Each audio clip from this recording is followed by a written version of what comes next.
বারবার মেসিকে সরি বলতাম, ভয় পেতাম যেন তিনি রেগে না যায়, এমনটাই মন্তব্য করেছেন ব্রাজিলের কিংবদন্তি মিডফিল্ডার ক্যাসেমিরো। তিনি ভালো করেই জানতেন মেসিকে রাগালে বিপদ হবে, মেসি খেপে গেলে আরো ভয়ঙ্কর হবে তার পারফরমেন্স। তাই সবসময় ট্যাকেল করেই সাথে সাথে সরি বলে নিতেন ক্যাসেমিরো।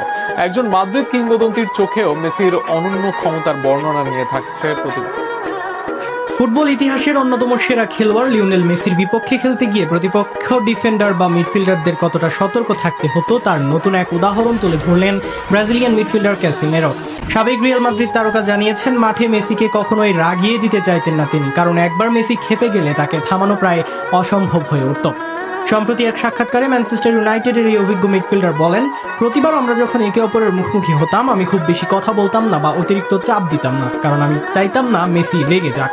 হাসতে হাসতেই ক্যাসিমেরো আরো বলেন, আমি ট্যাকল করার পর সঙ্গে সঙ্গে বলতাম সরি সরি, কারণ তাকে থামানো অসম্ভব। বার্সেলোনা হয়তো খারাপ খেলেছে, কিন্তু তারপরেও মেসি একটা গোল করবে আর দল 3 পয়েন্ট নিয়ে মাঠ ছাড়বে। মেসির প্রতি ক্যাসিমেরোর এই স্বীকারোক্তি ফুটবল ভক্তদের মাঝেও ব্যাপক আলোচনার জন্ম দিয়েছে।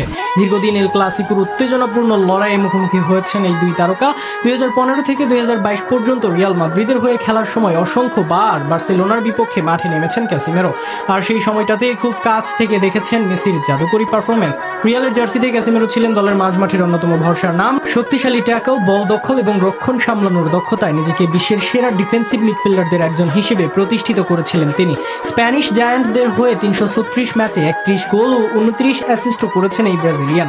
তবে এত সাফল্যের পরেও মেসির নাম আসতেই যেন ক্যাসিমেরোর কণ্ঠে ফুটে উঠেছে আলাদা এক সম্মান আর সতর্কতা। কারণ ফুটবল বিশ্বের অনেকের মতো তিনিও জানতেন মেসিকে যত কম রাগানো যায় প্রতিপক্ষের জন্য ততই মঙ্গল।